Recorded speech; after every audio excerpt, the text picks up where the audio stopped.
সচিবালয়ে জনপ্রশাসন মন্ত্রণালয়ের সম্মেলন কক্ষে সরকারের ক্রয় সংক্রান্ত মন্ত্রিসভা কমিটি এবং খাদ্য পরিকল্পনা ও পরিধারণ কমিটির বৈঠক অনুষ্ঠিত হয়। বৈঠকে সভাপতিত্ব করেন অর্থ উপদেষ্টা ড.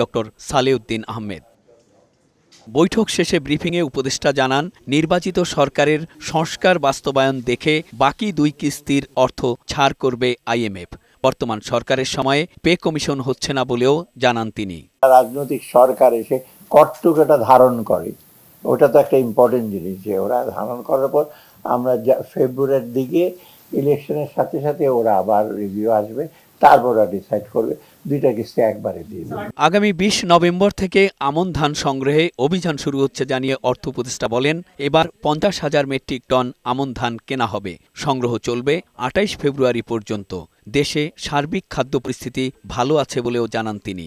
নভেম্বরের 18 তারিখ 20 তারিখ থেকে আমাদের আমনটা শুরু হবে, 20 তারিখ থেকে আমরা করব।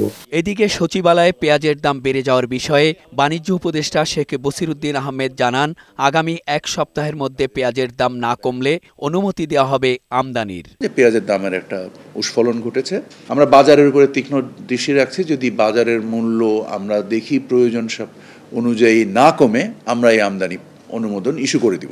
মেহেদী আজাদ মাসুম, বৈশাখী সংবাদ, ঢাকা। আমরা এখনো কেউ লাঞ্চ টাঞ্চ করতে পারি নাই।